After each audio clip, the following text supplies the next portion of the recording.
Maleifua mai Samoa, maleifua ngalelei au Setalia, tai au manuia New Zealand, au auli matangofia le malotele o Amerika, manisi tafa le lalolangi o mafuta mai le mamalu o Samoa, tai au manino le tai au totoa le tai au matangofia le, aso lulu muli le nei, au o Januari tolu se furutasi luafe luafa, faafitaitele ile atua i laupule faasoifua, wala fa mai ai le leile nei tai au fo fa fetai fo ile soifua tulu ile mamado le atunu ai mai sele malosi o mfai ona fa tino ai faiva matiute masani ai le mamado o Samoa ia so taitasi ile anga fa aloalo e fa feilwa ia tua isusunga ia ona tatofi ale atua iso se fata tapua la wafionga pa tele Marcus Hazelman le taita ia le matanga luenga katoliko Samoa i Parramatta. Lau sisunga le whaafea ngai ngale maot Samoa vi ingo le atua, Reverend E. Sau a Sora Viena le anama le whaletua ya upulasi good morning. Sunga i le toi ina o le taitai o le kalesia me totisi Samoa so o whaatasi. Reverend Sione Tau Leota, Pasta visita whelava ya mosa ma le whaletua ya vaitama so alii. Pasta soringa solofa ma le whaletua ya whaavae. Sunga i le toi ina o le kalesia lamo sato e fuata ina. Reverend Tele Tausanga malifalitua ya matau aina pino no Tausanga. Senior Pastor Tauloli malifalitua ya Arieta good morning. Pastor Faatili Matulino Siamoa malifalitua. Pastor ya Feta Sekari malifalitua ya Susana. Reverend Awatama Tafayono malifalitua ya Katenari. Pastor Tangale Tula Epa malifalitua ya Fai Upu. Tina Malolo man malo ya Julia Moli. Pasta ainu muli anga avi isawa inaya malifalitua ia Saipeti. Tama malolo man malo ya muli anga tele soti malifalitua ia Potofo good morning. Pa iyo ainga matama leo songa pule mtumua itu au malatawa inga litai maliva au fonoti. sua ma le waifanua fofoma ai tūlangi sa o le masale au mua ma le lau niu na sailua le afio whaatu to o whale ula lau namtas ma upu ya te oile motsa talofa lava le maleifua mai o le au mamalu so tātou malofa pele o Samoa ila na afionga le tuia ana tui male ali ifano vale to o soala uvi le lua malo masiofo me se le afionga le taitai sili taitai o le vaenga whai e pui ia tau tangata Samoa lau susunga tui la epa au e lua fatia lofa lupe soli ai na ioti ai ono Dr. Sailele malia le ngaoi ma le falitua e meise o tupu mae o le vaenga whai e pui ia tau tangata Samoa ma lo fo il on sa ile usui o le fono ile aso ananafi Professor Dr. Afualo luanga laufa a moe tau loa manu boot salele le faletua e meise o tupu mai o le tautua Samoa fasala utale ainga sa tu mafono le fionga ile sao le ota suatele tu fele fionga fo ia foi maono manu sendi tu fele ma le faletua sua Vivian Biffen tu fele good morning meise le professor lango le soifua maloloina Dr. le hausa to le afua tu pai sa mau take na seri ma le falitua ma lo tautua atu nuu lango ma lo si o tatou liti o nei la wafionga lilo fotu wa manu ma le falitua ya baby threaten mai Hawaii good morning or good afternoon pea fo ia le fionga ia vui niko la wofo ma le falitua ia moli ma le nofo halo isini au setalia ma lo lava le soifua maua moli fa pea fo ile fionga ia le malu ma le faletua ia fafangu le ala misa ma le nofo halo mai melepone ia o setalia fa taitele le anga le lei tatou porkalame ma lo lava le tapua ia te o touta ma tina matua e meise o tupu mai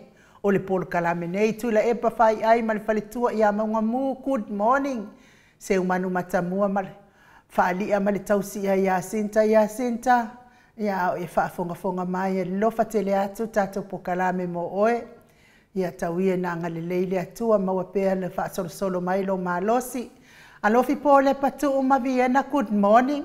Na nai whaumui nao le ana tupufia ma le whalitua ia monanu Miti Edwards. Ailini tipa ropeti.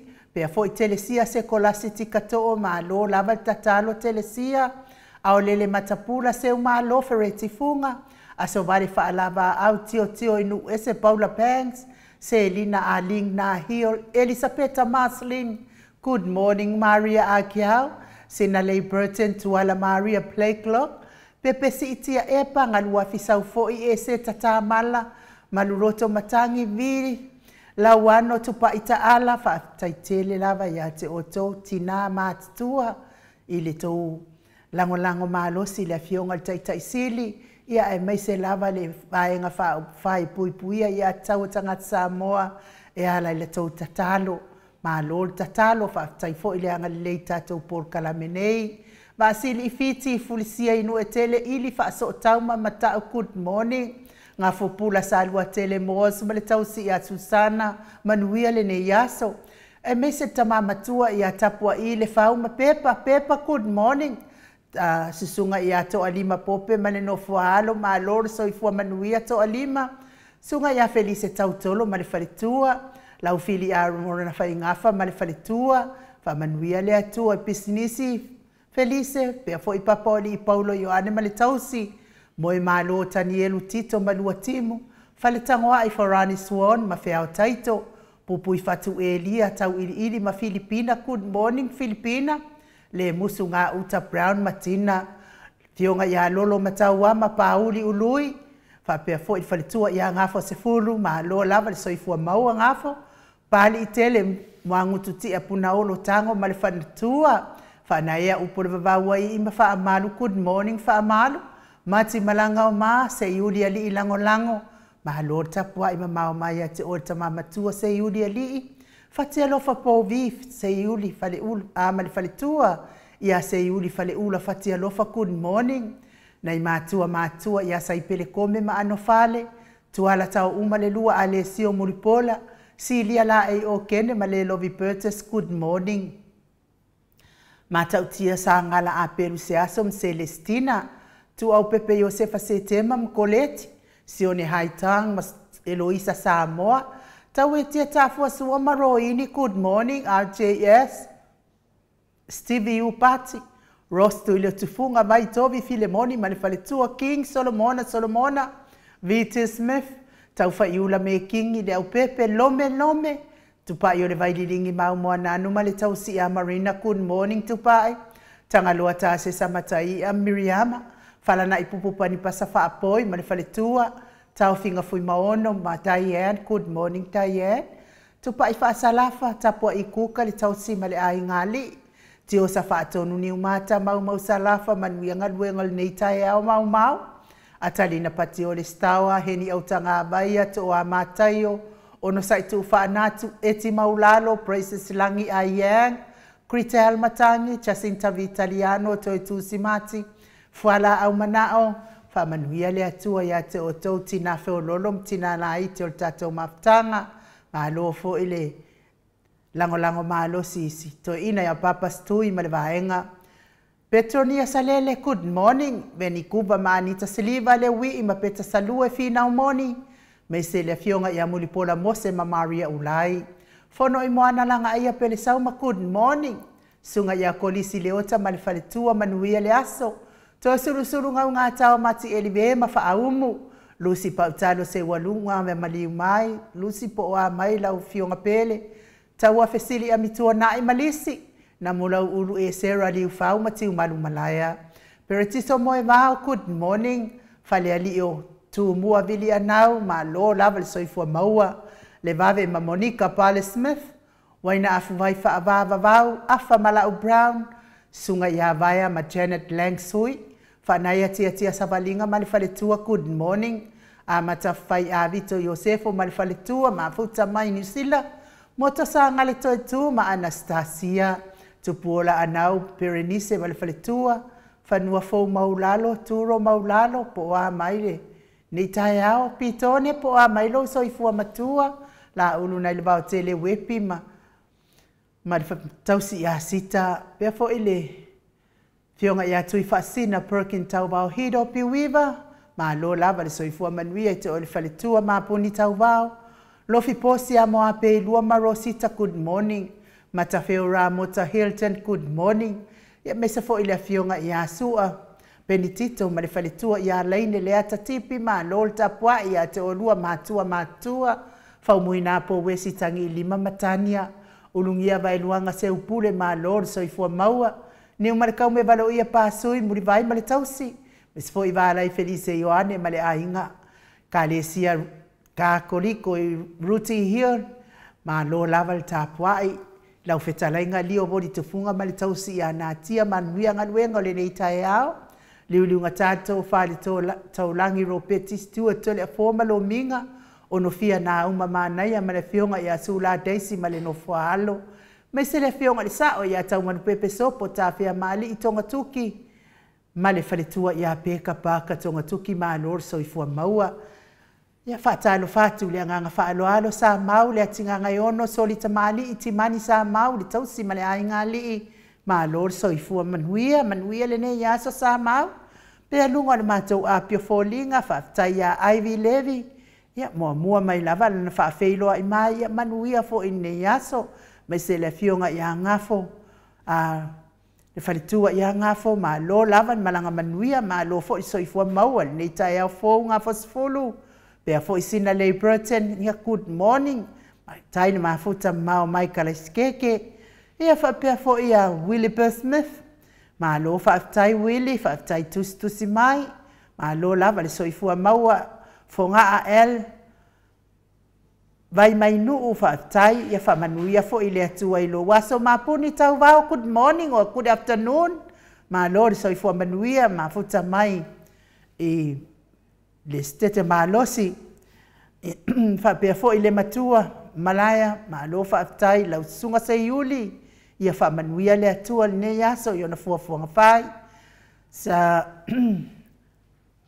se Juliana Sione good morning pe fo Nora Edmund tau au ve fa aftai mafuta mai mayuta ia le atua mafa ana fa manuia le atua le nei taiao ma fa manuia lo waso Angela Masoe fa tai le mafuta mai fa pe fo Lucia Yoane Loka ia whaamanuia le atua i lo waso, manuia fo i ngaluenga pesi tuala, whaafitai tele whaamanuia tele le atua Loretta, manu tō ifo, ia whaamanuia le atua le nei tae au, pea fo i raupena whaafitai le mafuta mai, whaamanuia le atua i lo waso, ta lofa filinga whaafitai, whaamanuia le atua ruta lua manu, ia whaamanuia atu le atua le nei tae au, whaapea fo i verise, Arieta ta mapua whaaita, whaafitai le mafuta mai, eni moana a foa, ia whaamanuia le atua, mes fo i kuresa, ia whaamanuia atu le atua le nei tae au, fauti osa whaatonu ni umata,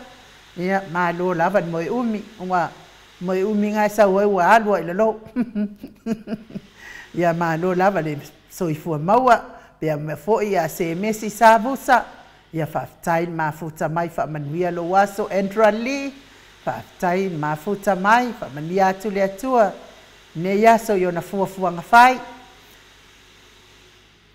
Ia, maisele.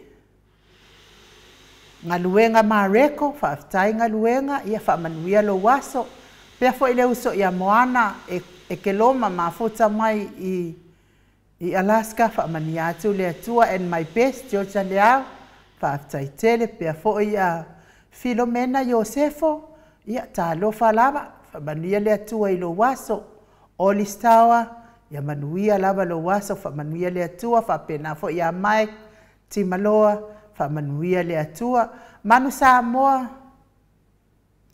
Vailepa, le au pepe, ia whaafitai mafuta mai, manuia fo i lo waso nei ato matangofie, Rina and Lucky, ia whaamanuia le atua ma ia tautai lo sa i lungo le ala, pea fo i le whaletua i alaine le atatipi, whaafitai tele lava le mafuta mai tatou apio fōlinga, sianava te vita kioa sianava, ma lo lava le tapua i a te otou mātua.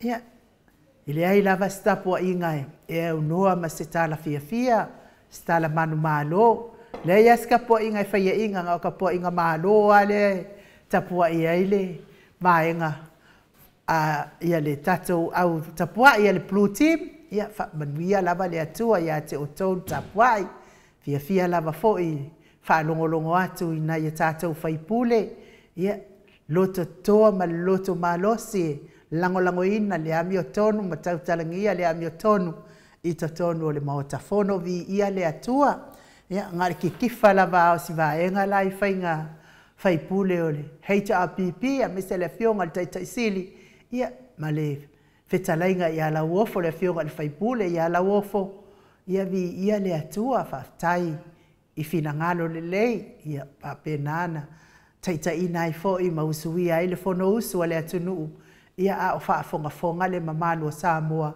ai mese le tapua inga, le vaenga whai e pui puia ia taua tangata Samoa, i tu e fia o le nei lalo langi, ma lo lava le tapua ia te otou, ia a o te taritonu o le a tātou woi se vi inga o le atua, tātou te pepese whaatasi ai foi, i le nei aso muli o le nei masina, ua aulia ma le manuia, nei masina o Januari, a tonu fo e iai nisi o nā tātou tau a inga, e leo ilo atu i le vaai a olo iai ni whaanoa noanga, ona o whaalavelave whaafuasei ia e meise fo i le whainga malanga le maliu maleoti, ia tauia ina ia whaamawhana o tau whina whaanoa noa i le nei tai au, ia ai awalawa nei ngalo le whetalai ngā Iesu ua uma ona o tāpena ina ni mea, e no nofo ai o tau o lana whanau, tātou ia nā o le fia lava, Paulava ia o pele ma mae o le mafutanga i lalo nei, ia ai le ai lava sesi o tātou e ola e whaavavau, na a ia whaamawhanawhanaina o tau whina ngalo whaanoa noa, ia pe a whai wāwhea le malanga al maliu maleoti. Mike, ia mai se vi ingo le atua tātou te pese whaatasi ai malo le mafuta mai sinewe e pati puimata, whapea fo isoni atu ilangi vi ia le atua le nei tai au.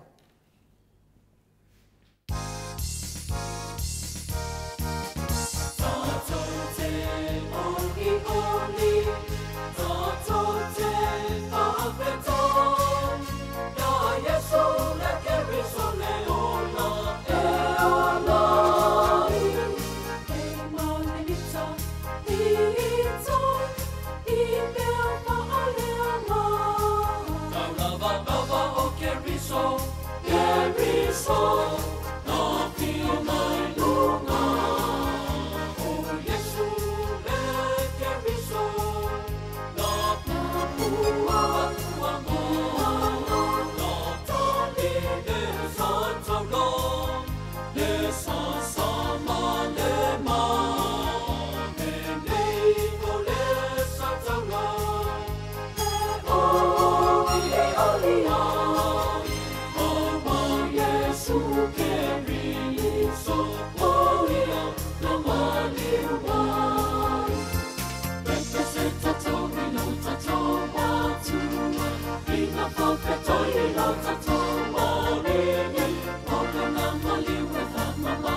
Se fulu male fitu minute ua te ai nei leitu lai fitu I sini au se talia.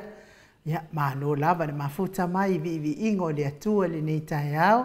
Tai fo I tatou insinia mo le vi inga matango fie. Ia ua tapese pese ai lava I le alofa. Fai peo le atua I le nei tai au mo tatou uma. Au fatalia la le tatou malu tai au.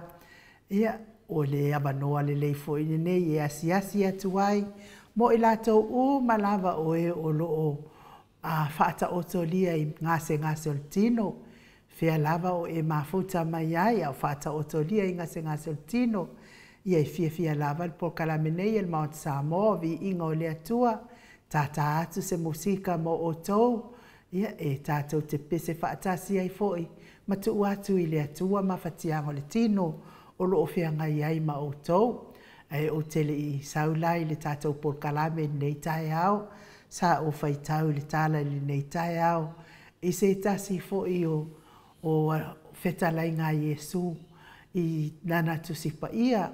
O loo whaamatala mai ai se tasi o tamā. Ua tele lava tau sanga o ngase. O ngase I lonatino. E iai la le vai e ngoa o petesa. E ave iai o ia o ngase dino tinga inga I ngase. Ia o le tangata lava e mua I lalo le vai pe a saule a ngelu ngaipu le vai. Ia o le mai le na e malolo. Ia ua ave nei le ngase o le atama ua fai tau fast food tau sanga le umi talu o na ngase le ali. Ia ua ta oto e whaalata I le au vai. O le vai o petesa ona o le fia malolo. Ia ai peita o le saua o lea mai fau. Sau le angelu ngai pule vai. Ia oso le mai fau ta ele malolo.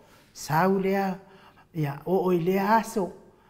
Se ilonga lava e sau le angelu ngai pule vai. Ia o le mai ai mua I lalo. O le mai fo ina e malolo. I le vai le I petesa. Ia tele lava ia mai ua malolo mai le vaine nei o petesa. A o le nei lava e ta oto le mai lea ua levana ona ta oto le au vai o petesa.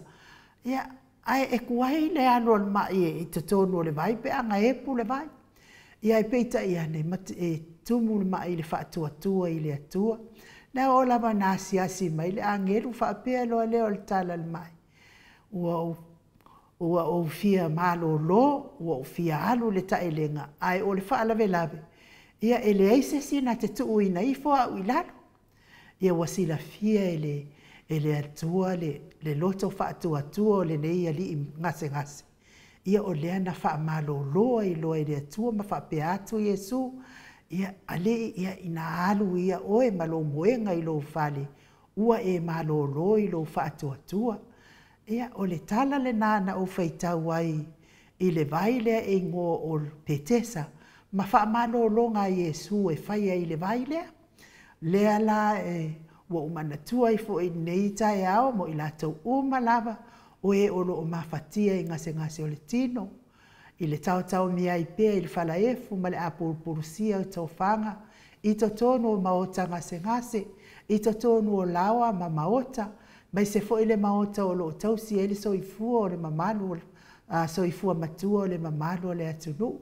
Tu sa lava pele ai se sina te tuuina i fo oe i le whaamālōlonga Iesu, a ia tali tonu pēa lo loto ma ia e whaatuatua ma lo si le atua o ia na te whaamālōloina o e pēte pat. Ta ele i pētesa, pēte le auai le vai o pētesa. Ai a whaatuatua pēa lo loto ia Iesu. E tali mai lava lo tātou atua. E ala i lona alo Iesu Keriso. O lena ia whaamālōloina i tātou. O na whaalava foi. Ia ua mālōlo ai le tele o ngase. O le mamalo so tātou watunu. Pese la lea ua saunia e le tātou insinia ia Michael.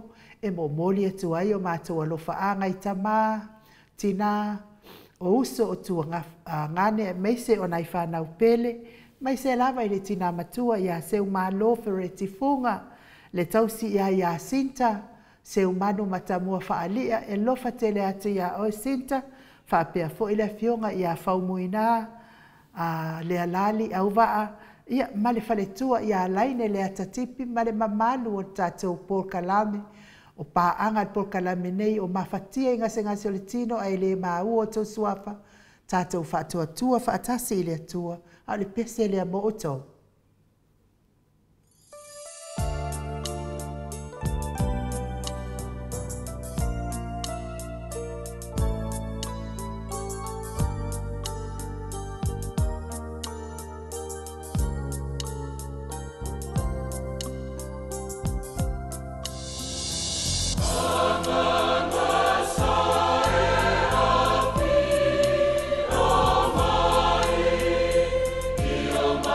So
Luas fulu marifito minute ua te ai nei a leitu lai fitu I sini au se talia ia le vi inga o le atua mo le atua I lo faanga mo I lātou o e o lo whianga I pia ngase o le tino tā pena ina I le au whaipese me totisi mai tau I tanunga manono peo na o tau sila ma mai moa mai ai ia ma lo lava le ma futa mai fo I le nei tai au mau salafa ma lo lava e o la fionga le faltua fa pe fo ile ta ma lo man ma lo ya mul anga tele soti ba yo le alofa ale ifi ya me se fo ile faltua ya ma poni tau vao pe fo ia sui mai vui ese fa tai lava le mafuta mai nesi Josefo to a matayo la mese muripola ya fa tai pe fo I faltua ya laine le atatipi fea ngai mali I vale lei murianga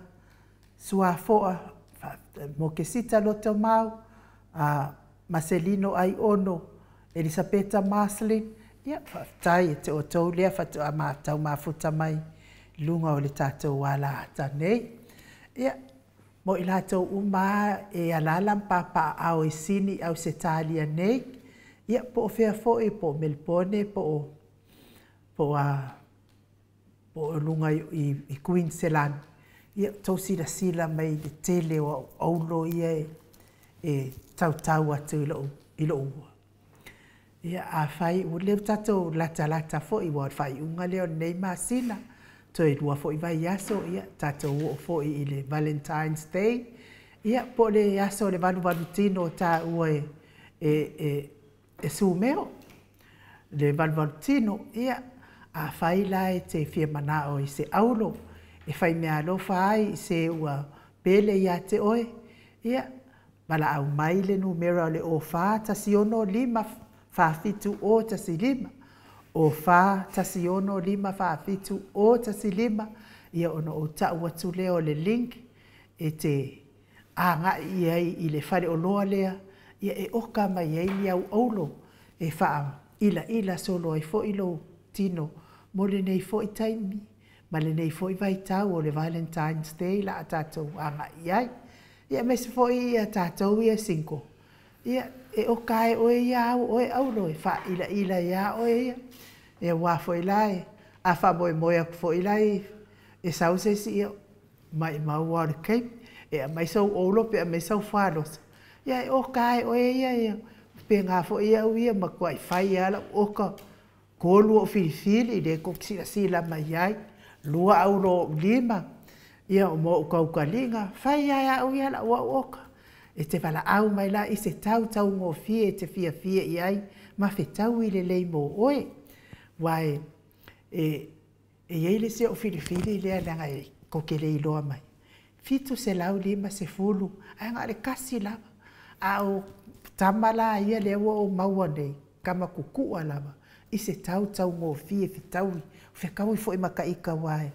fiu fo me fakarikari se responsa artificiale ia e maua mai lai le o fata siono lima fa fitu o tasi lima o fata siono lima fa fitu o tasi lima o telefoni na e te vili mai ai ia no tango le ata wati ate oe le link o le fale o loa lea e sa wata palai lea ia nai halu la ia le o kai neu mea tutu alava ia ke fea lua I fo I ma oe nei tau sanga atoa ke fia ia nei tau sanga atoa ia o le whaamatala ia ao whaamatalanga nā mo tātou umalava po fea lava te alala mai ai papa au ai mala au mai numera nā ia o na tau atu lea ia o le link e te oka mai ai lungo le whaloloa lea taluai rā lea ua mafota mai le tātou whai malu tai ao le nganga whaaloalo e whaafeiloa I la ua fionga le tapa au whaasina tole a foa fionga le tuia ana ave au malanga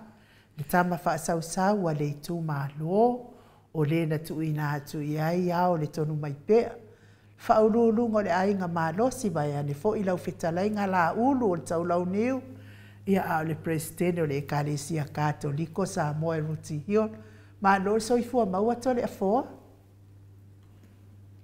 ia fatalu fatu foi le nganga pa ia le netai au inu o te fa tu loa tu fo i le fio le nganga pa ia le tato maftanga ia o te do fo i nei tae se tae o ese fo nei o tae o fo nei o tae ma san ye tato falongo i le pokalame fo i le fionga le tete sidi ia te ni lo se tala mai a tata no te sa ia ni fo i tae o falongo tu fo i wa e whakau olo lungo le. Wa e ngā olo le pasi ma le sei ngā le fia. Ele whakau ak mea siriva mangi mea whei ngā mea aulo ale. O le fo i whalongo longo aku ma a whinga le pupula vale ia i whawhaunga le matua senga pua aulo ngai sau ngā. Wai, au le arua ia whakau mai au aulo. Ia, e o ai se fuaro, sai le kai kai anga sau maskore a foi. Ani mai maua ia ora kaimi, ka ki arua ia ka ikai e whai mea ka ke loko ia ka ikai e le Valentine's Day. Ia wai lo whana o nganga le fudi mo le a whai alo fudi me o mai fudi whai makako aulo. Ele whai na whai whapena inu. Ele mawhaina e au nani i tua se, mea tua se lua. E tasia le tua te a whai awo ofola o nanga ia e mole ami o tono le tua. Ia ka ko halu o ma o a whai aulo ngai ka umaina. Ia ku wha mai wal me mo ia ringi mea bakua. Ia e maa lo lava so i fua manuia tona fua e te tonu o le a tatou hua sa o loa i le tatou malu tai au. Ia au whaas ngā Europea tatou pokalame i te le se taimi ia ona i tuangia fo i ngā ruenga. Whaftai lawa inu, i nganga fia ngā me nganga whaftai e tāpena pia ia se mawhawhaunga whananganga ia wā fo i wha amalosia ia mawhapena tupu ai pia le nganga whatuatua ia i tātou ia me se fo le tātou savalinga le ala le whamoe nei la tae au whaftai tele mo le avanoa. O le aso nei la so tosu matasi en masina mua po Januari lua whenua suma wha. O le a whamawina i fori nei malu whananganga i lungo o penga tu whailangi. Ia wafo i a tātou asisinga i aso uma i lungo o penga tu whailangi. O fwene venoa i a tātou whanongongo whatasi ai. O le upu ma le fionga pa ia le tua so swani ai i tātou. Le ata maam tinao te toi whawhi loa e tu foi. Le fio langanga pa ia le nei tai au matango fia le male fua mai.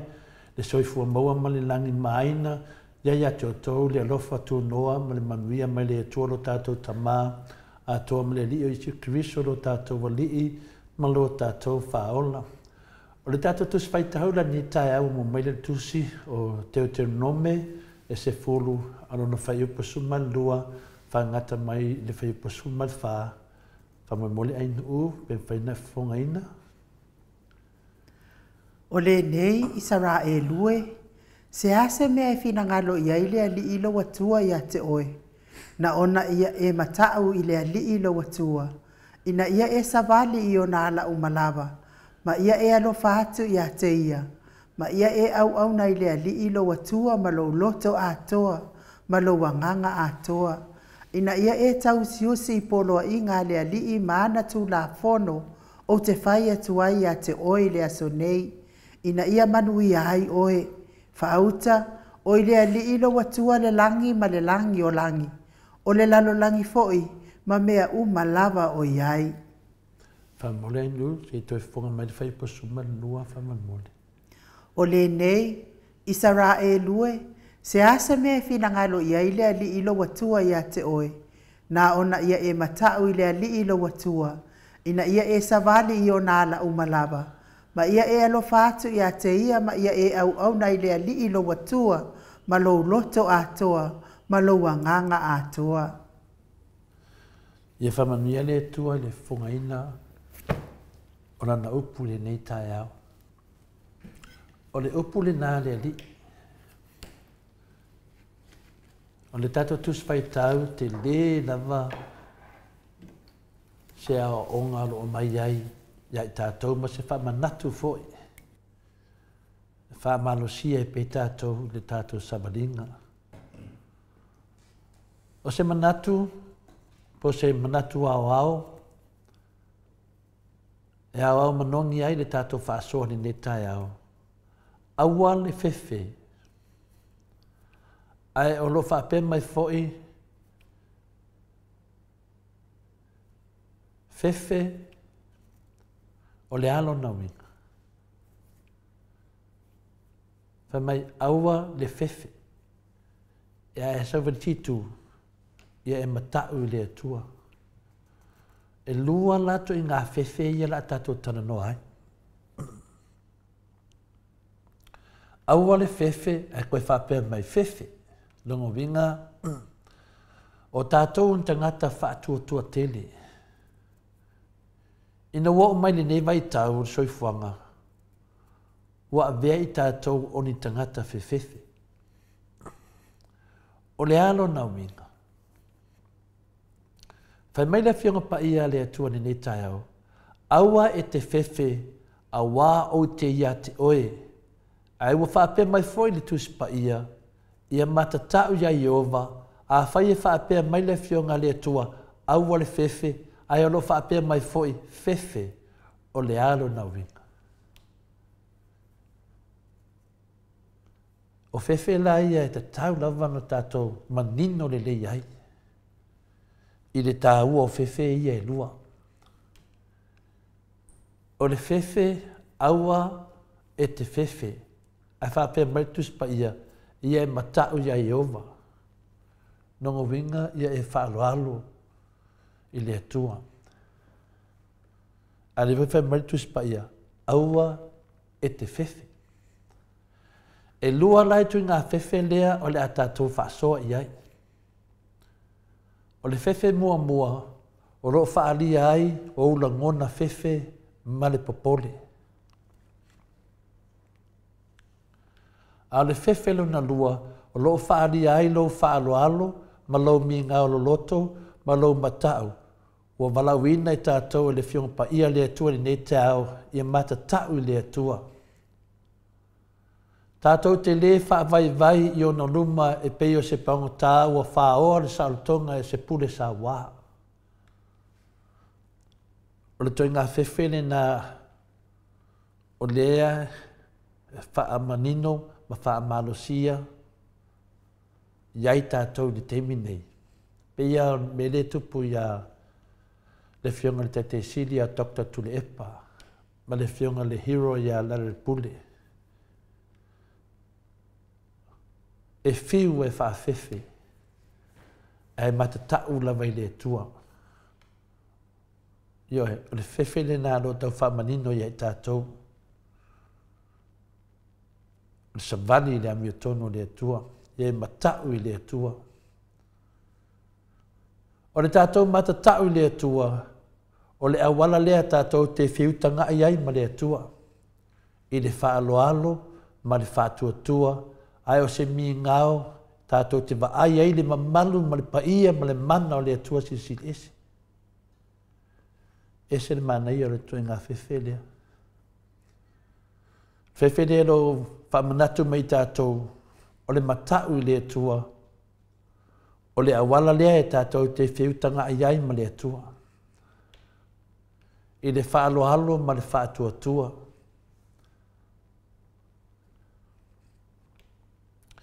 E le ai se masiasi i le fefe. Mātou te fefe uma mai lea teimi. Ai o lo i ai se fete na inga ma neia lo i ai. A whai tātou te matatau moni ma whaalo halo i le atua. E le ai lewa se mea tātou te fefefe ai. E le te tau o na matatau tangata o le atua i le fili po ana tonga fiti. Po tangata leanga, po ni whai ngā mālo leanga. Whai ngā mālo sori whāwae, to e sori tū la whono. A wā tātou te whātua tua i le tua, o le e pule a toa. O le whiau le nā mo i tātou ni nei tai au. I tātou matatau i le tua. Whai mai, e le ta tau on tātou matatau i tangata leanga. Tangata le iai ni tātou whainga māloro i ei nei. Tangata soli tu la whono. Soli whaamai. Le awa popoa mai e tātou le whiong pa ia le tu nei tai au. Aua ne o tātou whewhewhe ai. Ai e tātou mātatau le tua, ma tātou wawa le tua, ma tātou whaaloalo le tua. O le awala le nā tātou te whiutanga ai ma le tua. Ma tātou mafuta i maia. I le minga o tele. I le mamalu ma le paia. O lana fionga sili ese.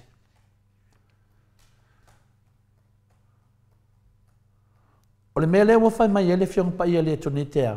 Se a foi se mea e fina ngalo i ovo alo watua i ate oe. Pe a e matau ia i ovo alo watua.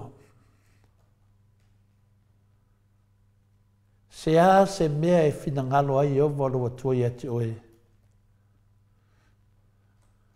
Pe a e matau ia i ovo alo watua. Ma sa vali o na hala uma. Ma alofa atu i ate ia.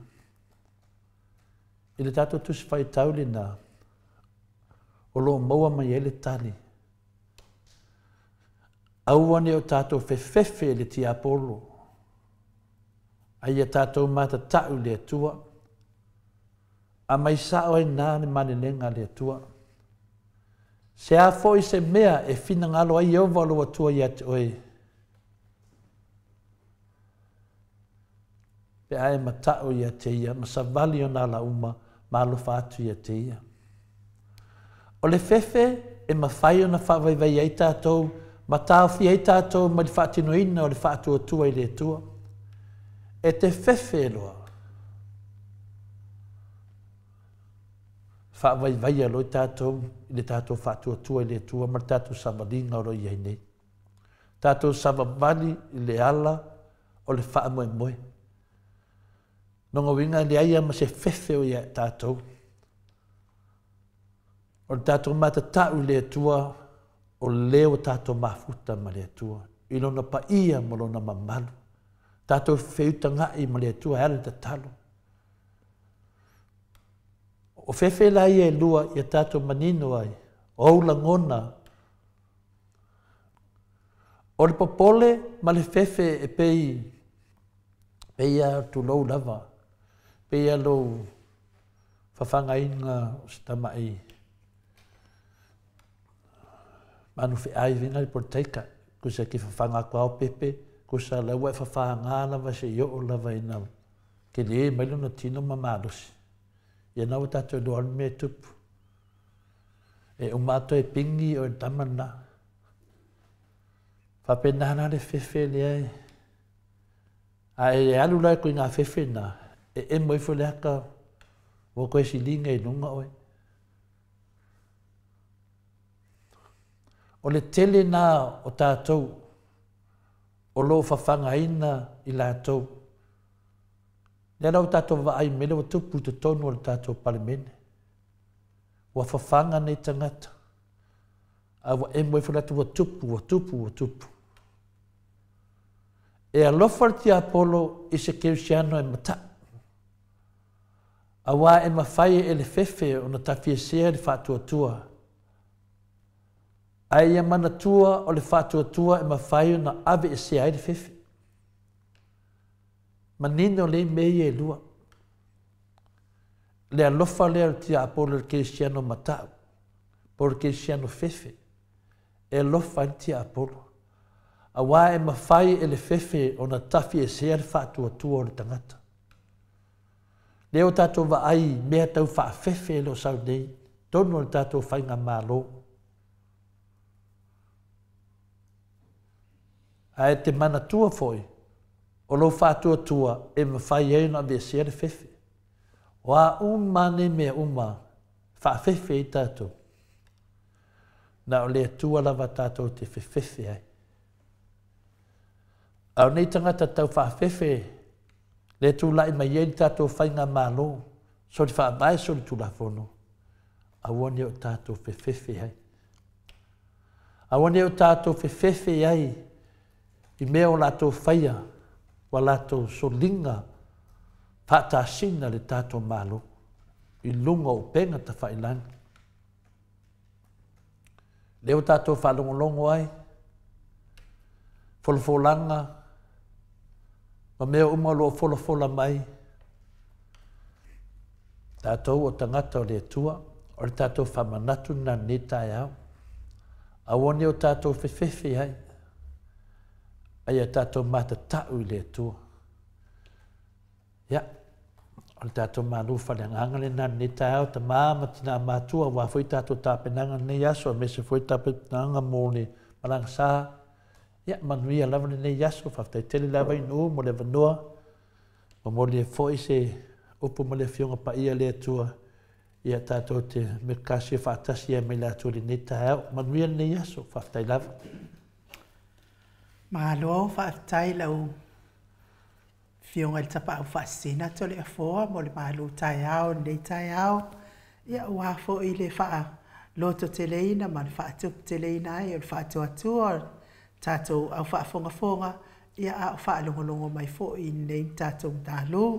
Ia te e atuai, te le o le tau wha fefe, ia mai se le solo le lei o le soifua wha atua, ia o ina ia maua apea le whātua I le atua, anuia le nei, ia I le alofa o le atua to le afoa, maua apea lo soifua mālolo ina, wāle tātou mālu tai au, ma ia manuia fo I le aso to le afoa I fofuanga whai, ia ai mai ka mai se vi inga o le atua, I salani ai fo ila nā fionga pa ia whaanga solo le tātou po kalame pe o na masani ai.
Toi fitu minute o Natale o le tula balu sini au se talia. Alomo le tato musika mata ngofie ta pena ina ele. Au fai pese aso fitu mai le afio anga o fasito o tai pe ona o tau fonga mai ai. Fai mai ia le fina ngalo te vita levi yes to le afoa o le fefe le tangata e na tia ai le mea moni a o le fefe le atua e whaelo ai le amiotonu ioi. Na ia fo ile fsosoani a te vita levi i le tātou malu tai au nei tai au whamanuia le atua a o le sunga i le tamā malolo man malo a Reverend Mulianga Telesoti malo to le afoa mo le tātou malu tai au a ua tātou te fefefe i tangata a ia tātou fefefe mamatatau i le atua malo lava ia le atua whaatai lango mai o le tātou autostusi ia i le tātou malu tai au nei tai au ia a o le olo ia wha o ngā ina ia le se me o ia i mai mau ai fuol kaimi ave sa o kuloa oi o ave la oi le va aloa to le fo me sa oi le va aloa no o mai la oi le va aloa to le fo ma mai mau fuoli le matou por kalame ma na ia fo ne ia so fa fonga mai ia o le mamalo so tātou watu nuu ia e mei se fo i olo langona fo i mamanatu mai le atua taita ina i fo i nei tai au matango fie to le fo wa maua le ata no te sa ia le so ta ia tu ia le tātou tu stala i sa ho fa longo ia sa mo te le lo pe tu sa tātou fa longo ia na o fa longo ma le to a fo i le saunoanga le minister o le soifua malolo ina le asona o felafolafoa i lava i le taugata o le faamamaina o le toto o i latou e malanga atu i atu nuu e mamao le ono se lau tāla lea ia matau lea foʻi e faatolu ona faaogā le masini lea i le vaiaso mo o loo maua i le gasegase lea o le faamamatoto lea la pe e laualuga ai le mataupu lea o le soifua malolo i le soifua maloloina i Samoa ona ua fai asi taugata tele o le ono se lau tāla i le faamamā e tasi se lau afe lua se lau le faamamā e lua ia lona uiga la afe valu se lau ai le aso i le vaiaso mo faamamā e tolu o se siʻitaga pitosili lea ona maualuga i Samoa o lea la sa felafolafoaʻi ai ai le asoanafi matuaʻi ou lē te lē taliaina saunoaga le minista o soifua malōlōina e faailoga tagata le faiga o le mataupu lea i lauaʻu lava ia ioʻuaʻu a ia lagona o le a le mea o le a tautuli ai i se tusi a fai wa le mafai ona totongi le ono se lau ona alu le fai le tusi ma alu e ai ia le minsta le ale mea o le atautuli ai le na mea fai ngata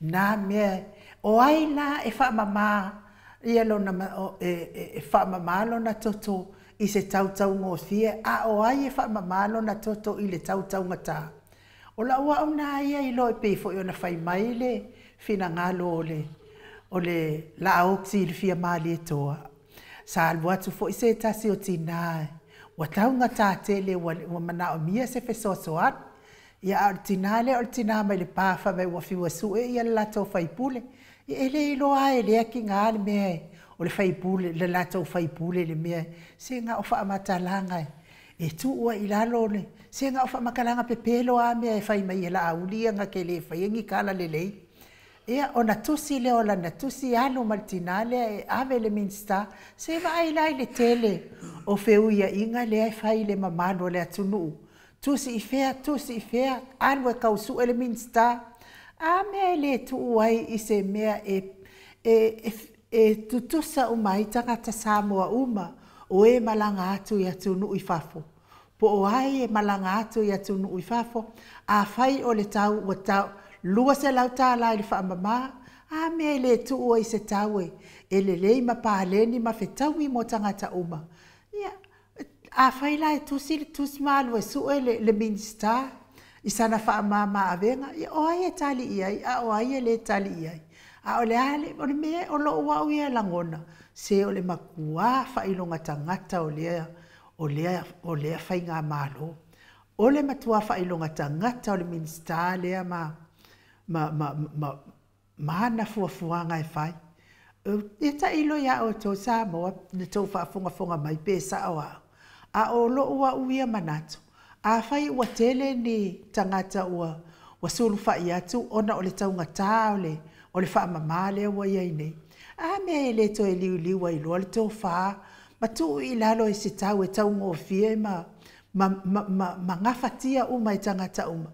Ia lona winga la o le tangata fo ile wana ore fi mana o ai failo le tonga fitinga le ele ise tai mea no i tau su ele minista o le a alu i lava ile nei tau ngata a o le tatau malo ele o malo palangi o le malo lava Samoa ia o lo na ia fa se hai ile fa longo ile fa mama toto lava le ana vevesi ele asona nafi wa o vale tau ngata mo e o lo malanga atu fa ia kailo walanga o au ele e tele o mai se ngase lea a mo tatou ia e ngase ai ia fo le asa tosi la fia au lo na manatu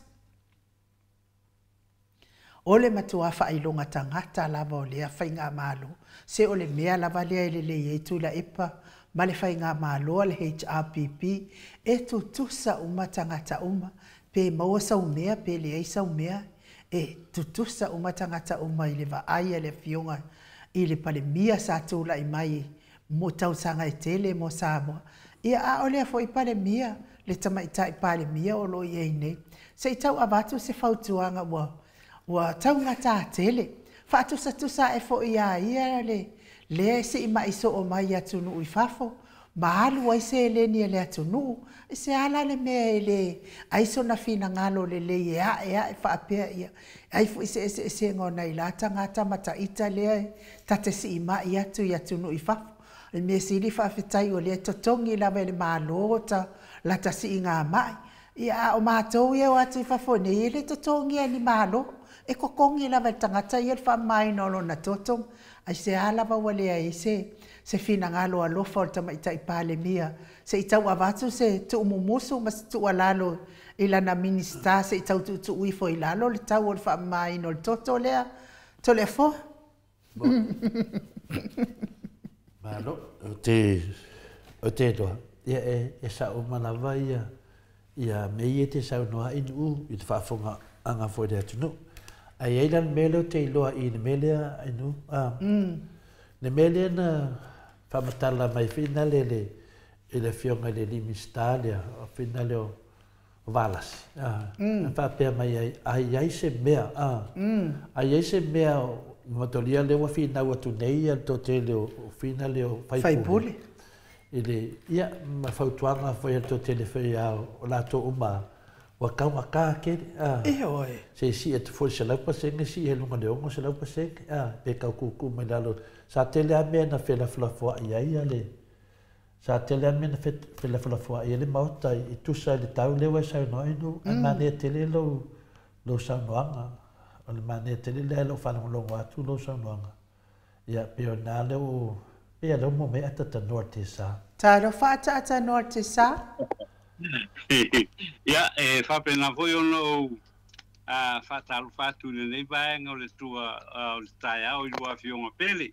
Ia malole soifua ma le langi e mama, taina le fo ia le whawhifonga tāpua ia le tātou atunu, i le fo i tai au, i le ngata o Australia, o Samonei, ia o Amerika, ia e le ngata i lea o Australia, ia malo lava le soifua ma le langi e mama, ia fo i le tua o tātou wheiloa i le tai au, pa malulu atu ele maua mai pele i ngona mai fo ia le tangi atu le telefoni nei tai au ai ui lava i lea.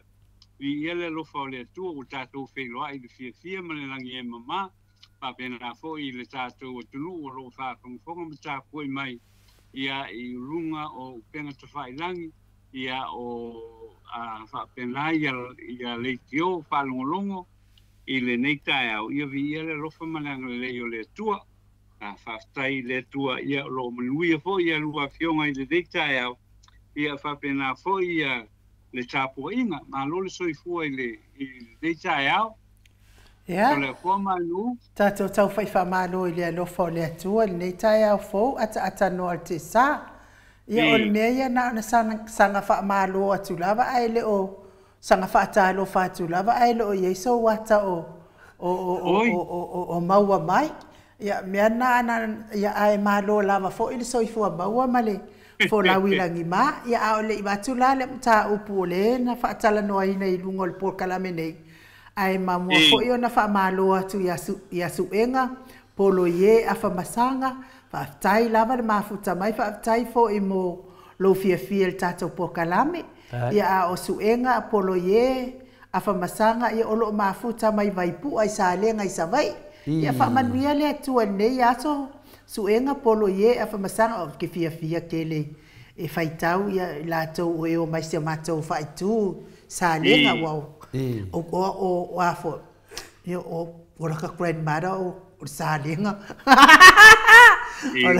o meranga ka ke fia ia I nei tanga I na mamano le atu no mai salinga ia ona o sio le kinga fo I se kama ia o I sau mai ngai salinga ile I sa mata Peo mania salinga o molo accommodate ko se o le mea le ko wikai ka fo ia I si fai pule na ia ka kele manga o ai down mai ia sa le down bedo le ngai le ia se fai pule fa tamala nga sa mai sa le nga na fai pule tu ale na mai sa le nga ai wilea ia o le mea lava na e lulu ia le mea na e sele na e fa taua lava o ia lau palota ia na o mea matanga lava nai ana tu lava le ava no e fai sa o palota al mamalo le atunu ia e fa manuia mai fo ile le tu malo ia te oi ai ata noa o le matou te tala noa ile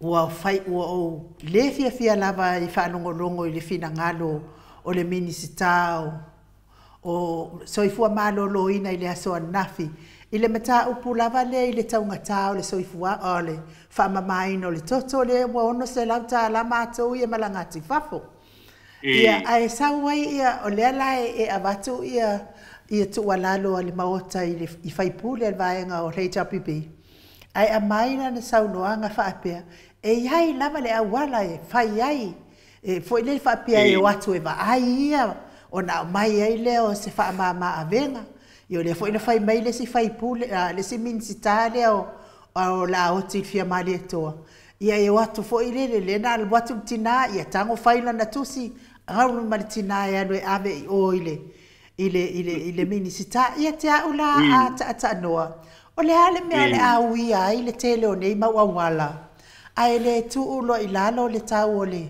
o le whamamai no le toto I se tau e ngā whātia e tangata uma e moni fo ia no fo I Australia ma New Zealand ai le whapea e o atu mani se whetupe I Samoa ata noa te sa na lava wata o mai nei o le fo I sa e nei mua fo I ata noa sa e soifu ai fo I New Zealand mai whai ngā luenga a le uso le e se tupe ai le whai ngā luenga e wha moe le malo ia na le tupe lava mai e malo e tongi ai lo whale ma e tau mawhai ia le aia ma se si whaasiling a le wata alo nei la le mea le tu le ia I se tau e ngā whātia mo tangata lava na ilo le tau o e su e le ministai e fesoaso ani mai watau ngata le whaamamai no toto ata noa o le matua whailunga tangata lava o lea tu a inga o minista mana saunoanga ata noa ke le kalia inga e mo le leilo a fionga e no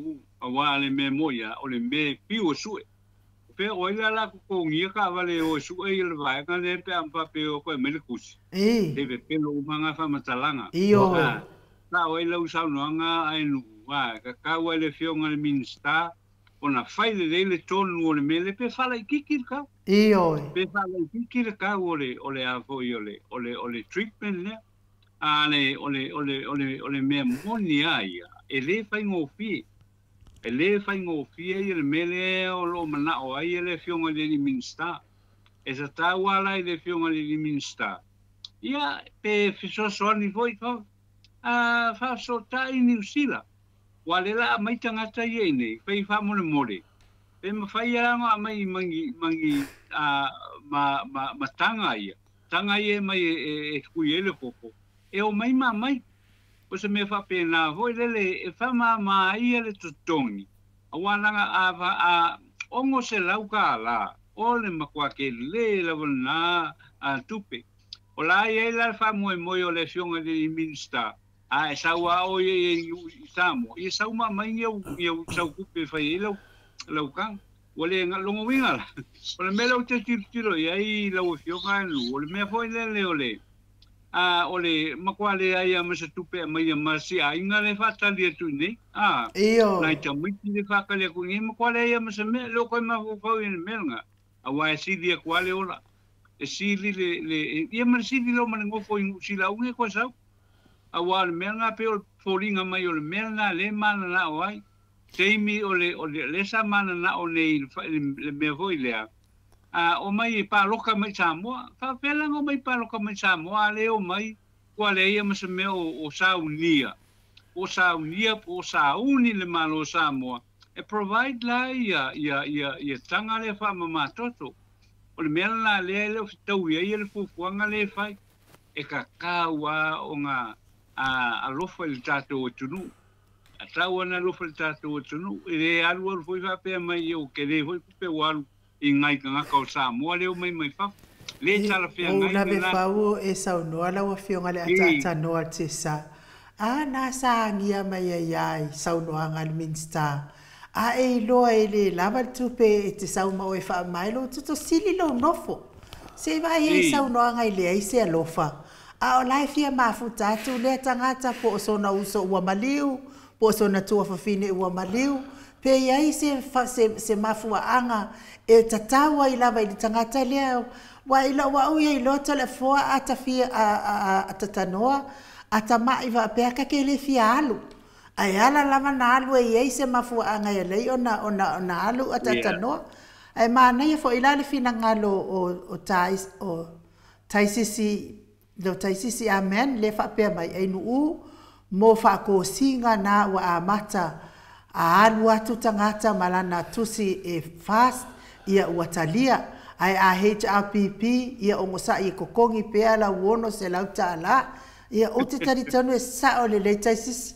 lona winga o faatosina uma lava nei mea Elisabetta Maslin o le tūlanga le nai lo ai le ai oni angavaa le whaupenga ina ini tō whaalolofa loloto le ai masesila fia e whaasoa mai le anganga pa ia whaasoa mai le anganga pa ia o le atua e whaatai le lei o Samoa ua lewa o na soifua i le tō wha le atua mai pūlenga aloa ia ai o pongia fo i le alofa matalasi o le atua manisi tai pupoto e mawhai ai o na whaasoa fetu nai ma vava ai mamao mo le soifua uma o tangata matango fiere ta up tausala ia o manatu nawa whaadia i le mamalo le atunu i nei ta upu o tala noa atua i nei tai au a ta noa Malo, o te loa. O le mtaupu lea whai ngō fie le vai nu. Sa umalava me e sa unoa ai, me se fui me e tustusi mai e lungo tato upelu whailangi. Awa uia, wa umana mo o le tari e lea na sa unoa le fionga le te siri, o le tari tonu ana, o le conflict of interest, o le tali ne nā o mea nei, o le mea moni a malwha maoni, o le pule sili o le tātou tanga renga o finale o soifua maroni. E whaila na whale mai. A finale in uma, ma whenmana te tanoa te sa. E whale mai le li idea. O nanga whale mai la lea, le o ai ia te ngata mai i le whale mai a tātou. O ai ma whainga renga ai.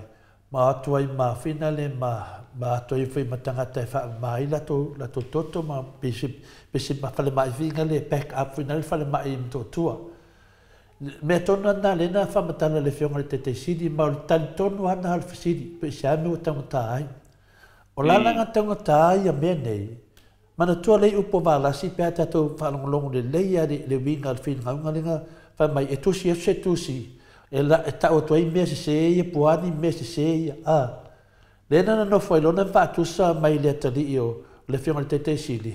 Fina le whapea o le foi sawhinga renga e kau mai le upule o le conflict of interest.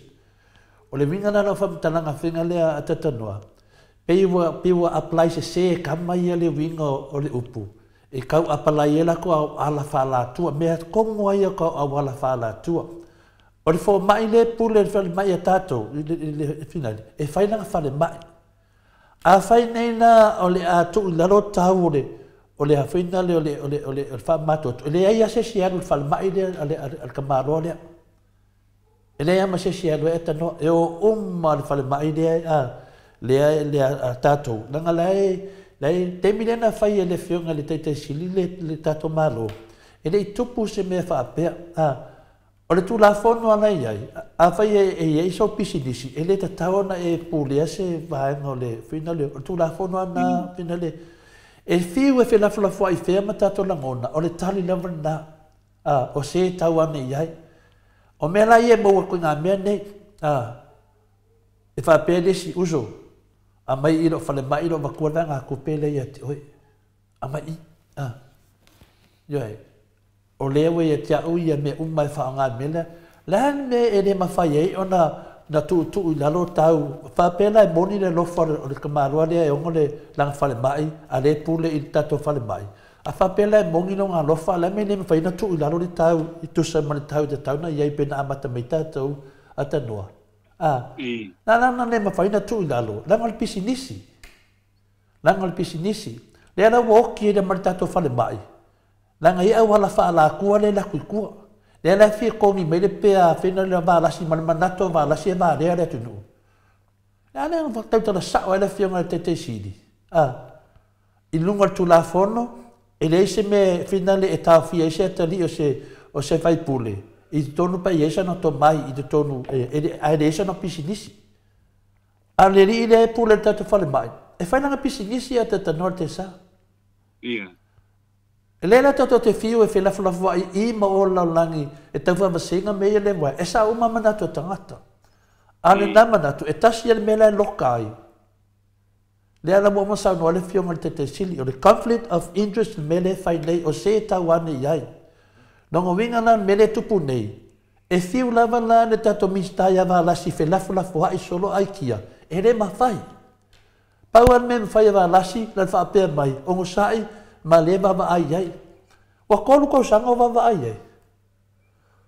Awa nasi le se tangata e whale tonu, o tangata le leile ma whau. O tangata le leile longa whikanga o mea e le whanau na whautu tanga roto. Ia po lona tō wha mao le swafa. Le la whea tūlo whamatalanga whina le. E mafua mai i, mafua mai mena na mo. O le tali na le umantara noa matu, le te siti. Le mena ma nei e tele, le tato malamlamba. O le ave ese le kamaroa le ma le whale mai. A su e me se si pule. Ngai wa ai lei ei a tatanoa. O ko meki a le saura o tau. Leo tato wa ai pe ia leo fia me se pale mia. Pe ia o la auli pale mia o le tunu. E pule a la auli ia. Leo tato wa ai ei a tu mea la auli nunga whau. O ia lea e le whango i pale mia. E pule a la tau. E mena na Samoa. O le tali na. Ave ese le li le pule le tato whale mai. E toa mawhai leo na halu lalo le tato toto whamale le safa i tato i atu whafo.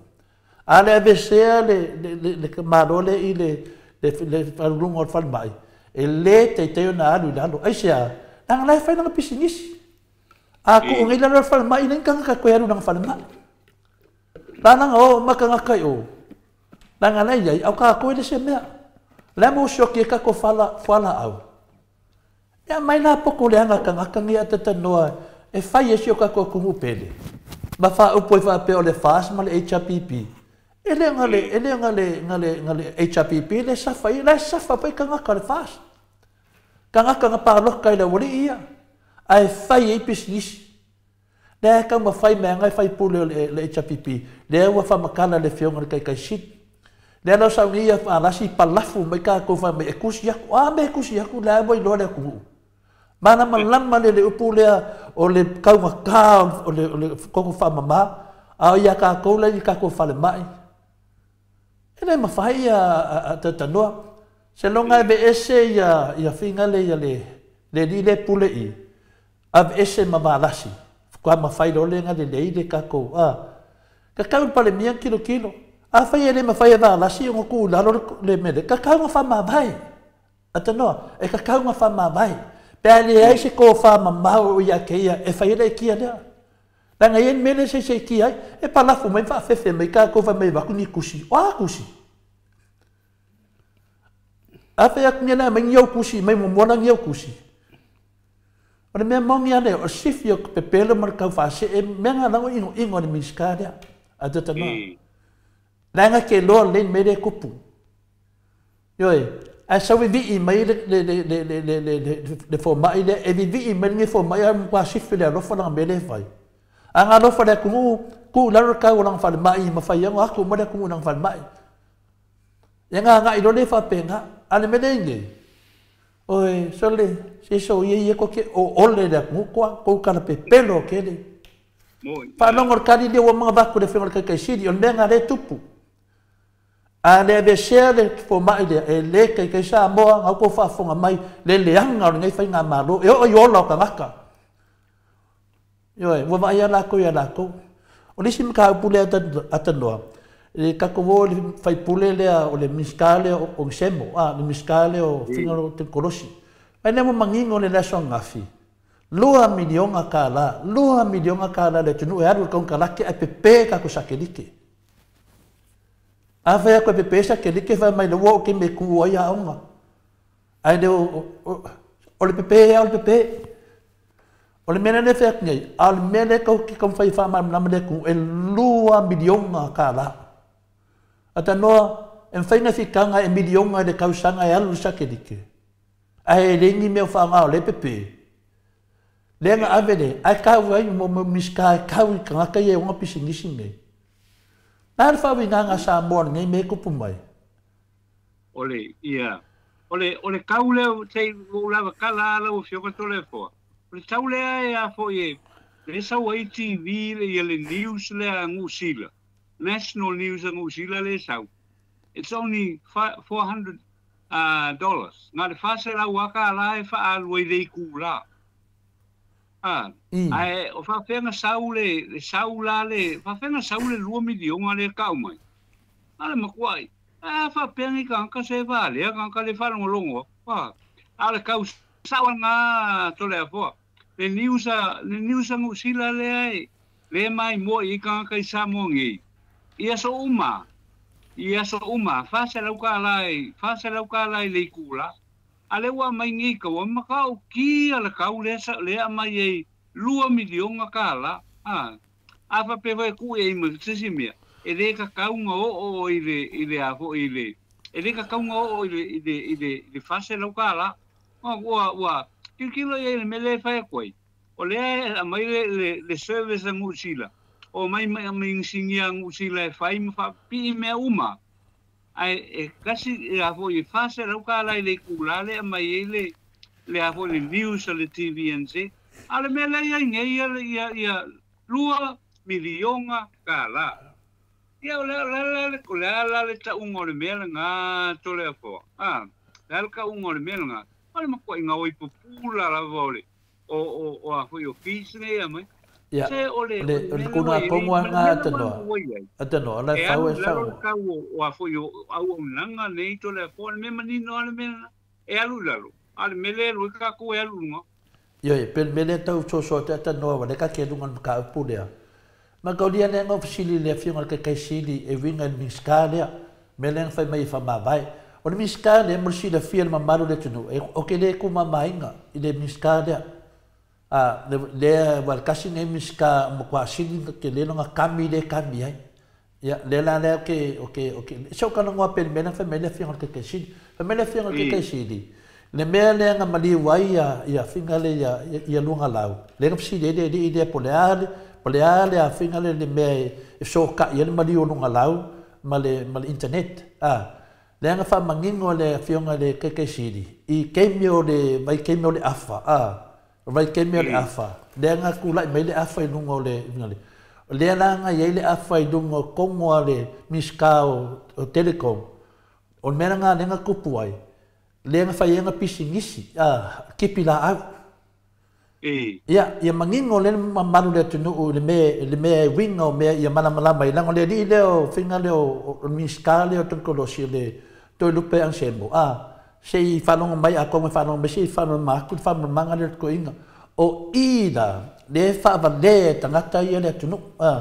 Le me le whai mai ia mali olonga launga inga le whionga ke kasidi.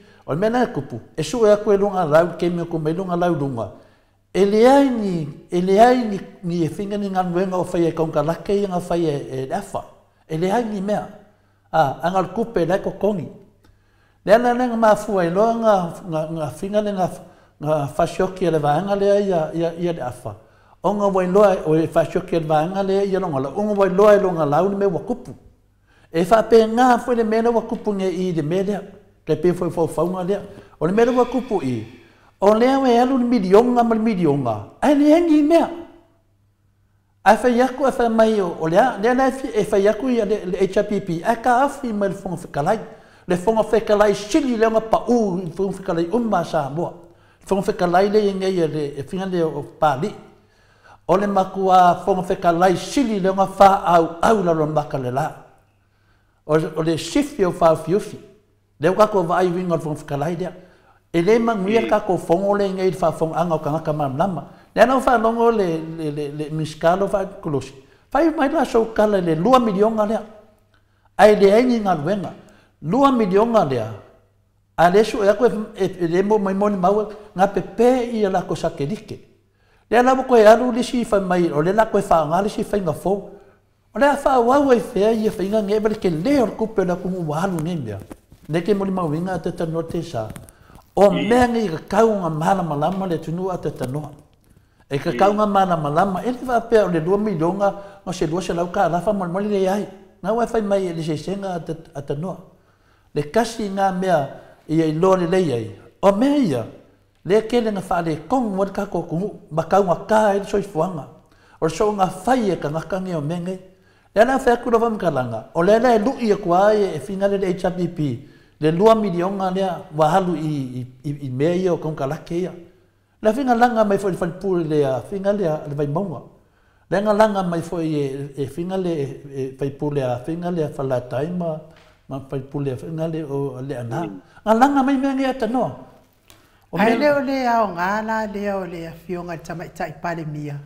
O ia ila na pule na te tau whiofia ai le tamau a inga le atunu wasanga me le ta wasanga fai ata no te sa me ala le e papastui le me umanga okay ai no ai amala malama le tunu langa onga ia kupe ia langa le la ke faanga ia kulanga ia pe la ko ke e finga le fa pa u i lalo finga wa ko le finga ke kaishidi ala nama le ku la ke mai me finga le ya no fa no la kala le finga ke kaishidi ingo fa mai sa si fa ma vai wa ka ka fa ma vai yo foi la ya balasi ade ma fai o nga ia avesel pulele yai e de kai sau dor ko fa ma le ku langa pisingisi yo ele make sense le me finale de aku ngisi na pisingisi e mai le fa le ma le foi po fa ilu ai pisingisi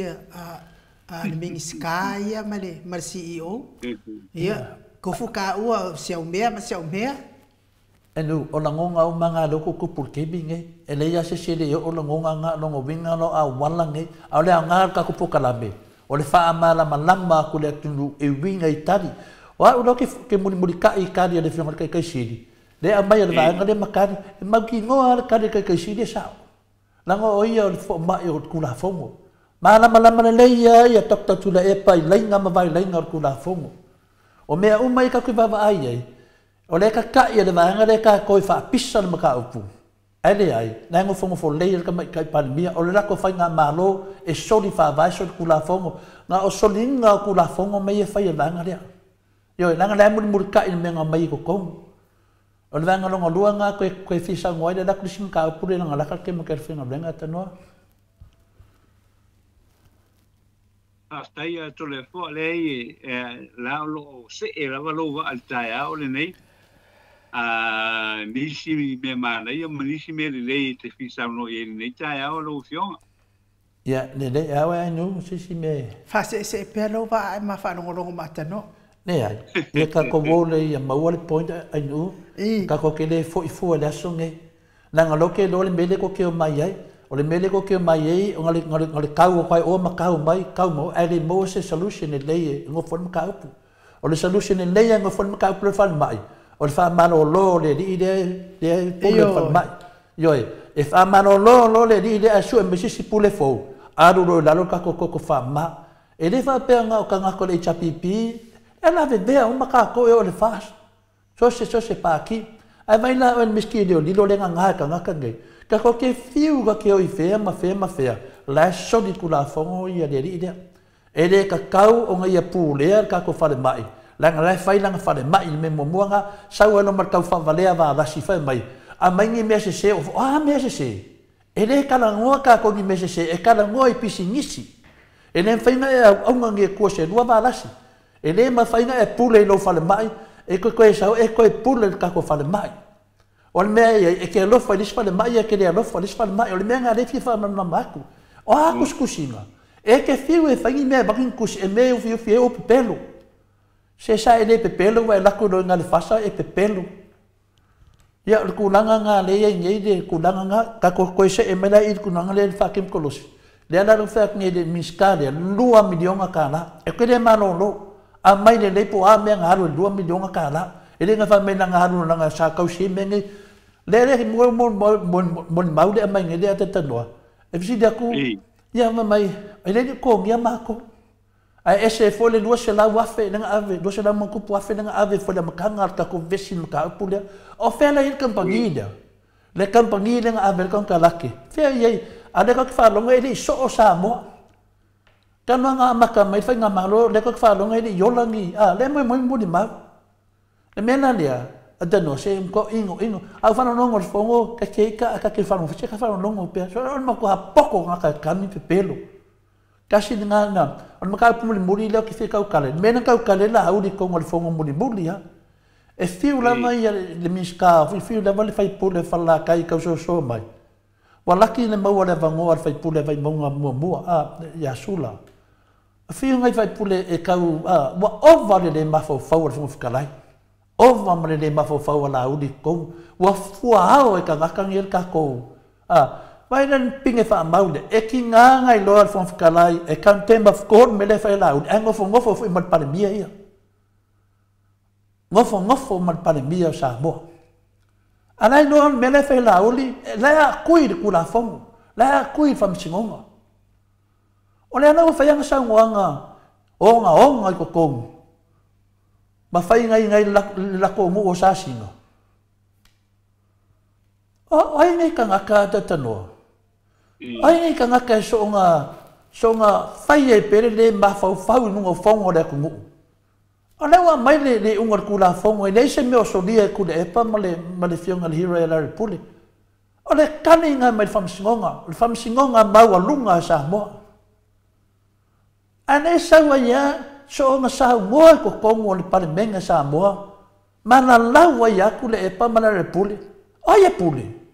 E pule fam singonga pe pule ia mase pa uma malaudi. E pule ka ngaka ia ko lua ia kako. Ora me ora la ko fala ningo la ko ka si me ala ku. La ko ke le pule le kako ku fa pe. Ora wa mele un fam singonga. Le un fam singonga mai e ko e fo i ku le epa malare pule ko le fianga le kai si e ko e fo. Ana mo ko fa kingo. Anan me no fai la udi. Aki nga kam fai mai ngai si fai pule. Ai nga ngof war fo fe kalai e lango la udi. No ngo winga la ua mala udi a akui. Fa akasi e mal pandemia. O fe o ia ile o fea ia ia le pui ngol palmenga le mamalu ni mena ia e fasala lau lungo kokongo le palmenga o ni mamalu la me ia fai ni mamalu la ko me ia fai a kui kula fongo e kokongo le palmenga a finale atano mai nu mani ma ko ale ai ia ma se mamalu la me le fai fa me kausin mamalu ala mamalu le ko ke sor kula fongo ma ko fa punga ana le ia fio ko le fio ka kasili po la le pule kokongo se kula me fai se kala kali me kanga me ngai lo ai fonga kala ya ka ko on makua fo fonga de kala pinga le fa au ole makua fa au le ko nga fonga kala ela fe mai o pari o oenga yo o la de unga sau i ran manga ko o ni lo ia o la uni se lo ia mana kula fonga anga mana fo ia ya base pa o fa pe o yo lo ia o le man ka uma na me se me nga fa ya laudi ana mo ku fa voi fa ngar pa o pa me nge fa pe na ngol fonga kala ai anu ese lo na mal fonga kala nga re ia pe se pa so le ko kire fa ba fa mole le ko e dua ka usanga le nge o mo ko ai lo aku le ku ko de anga e ka ngangel ko fe ka le fiong ka shidi ma le anga ma se fa ngol ka ko ku o ka ko ku le fe se kanga ka ko kas le ku ma ngai sa mo anga mai o mai ai ma losio ngai ko inga mala ko ma fo fa o mar ke mi nge no fa le anga le uri ia o lo kala nga ta no nge ka ya ele foi fuar ka ko pokala me ka ya ia ka ko bo mar ka ko mau kingoa ele i ka ko ka ngoi foi vai kele ma ka pe ka ngoa a mas fa mo ka ko me le ka ngoa o la unga ka ko ngunga ia ta no te sa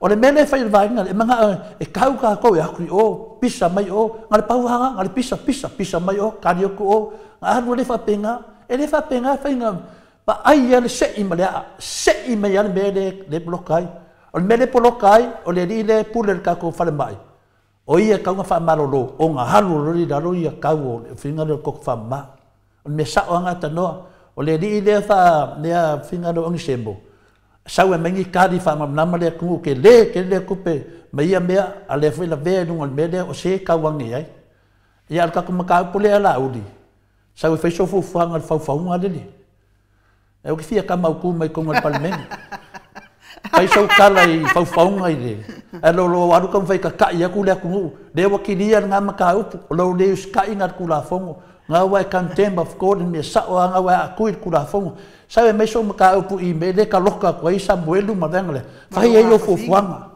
ai ku un menga ku ka ka so va so ku la fongo so ko ngal palmen ma o nga le fongo fongo kalai se me fo se sila ya nga wo fa kasi malaudi le ba nga kasi o lua umba lua nang lango inga laudi o ko ngwane ye le media meladia ya ka ko fa kali se e firma ka kasi le sa por sang fingar al mangaku ngal moto sa movi ngole tuata no ya ya malo lo sa lo option ai le foi vai ngole tai ao le tato por kalami awale me manino alia e te lava ia le fale tonu le ta tia mai tonu le tanto malo ia ka ilo pole ala kai me a mawai se nganga le ho le a ho e me fai le su ia nei me pasa fa pe ho kai ka o uma le taimi ho le pe tau wa I tu langa le ia le parlement a le ulanga kasi le parlement le taimi le nei lo fionga tole fo e tatu talu sia pe ne sauno tatu talu sia ye se teimi ile fina ngalo le tua ia la fa ali mai ale me tonu mane me mon me tonu ala le tau te mana na wai o le fa ali mai lava o le sau fa ali lava le tali ia ita io le tato ita io o le tato malo wai le ia le tūlanga leo lo ia I le teimi le nei o la totoa ia va pea ia se o tātou tunu manaia ia le o tūlai mai pa le tonu ai tātou talosia pe ne saunoa I la o fionga to le foi I le foi vaenga o le tātou porkalame matal noanga I le nei taia te sira fia ata noa te sa la waia whanongolongo I le saunoa ngalauri le I le asona Ua matua faitio ai whamasinonga, i le whamasinonga. O le mea la o te ofo ai. E whawhewhea na faitio o le whamasinonga, a le whamasinonga le na mafua i na taita ia le malo. Na lātou tū mai le taita ingo le tātou malo. O le wha au o le whamasinonga i a lātou, le ua mafua ai o na lātou taita ia le whainga malo, manu whapene ia le taita ina songi se. I se taita ina se whainga malo la vai taita i tu le epa. Pe ana le ai le whamasinonga o lātou, o le whamasinonga, o le pale mia ma lātou uma minsta, ma lātou uma o na tōwhia mai e le whamasinonga e le whamasino sili a tatanoa te sa? Alo, mo le rei ale, mo le rei ale na vaenga lau saunoanga a e lo uile e le nei fo i tae au. E awa e pole a le me le iai. E le sao ale amatanga o le tātou malo, tātou whainga malo. Lenga sau se umai ale o mea umai al teimile nei. O le manatu le na iai anu uile. Tūlanga leo lo tūla i mai ele tātou o tunu ule teimile nei. No inga tata noa te sa, a malo lātou, ua vivi i le whamasinonga. Ai a whaia inga lātou, ua whiita le whamasinonga. Ia ui lea tata noa te sa, te le lopo i isau mata upo, isau mata upo e fia whailoa ia, lea maua le taimi. E se fina ngalo le i fina le whaimai. Whaimai le fina ngalo a Corinto, whaimai whaman mole malanganga maulalo, se whawhile mule tunu.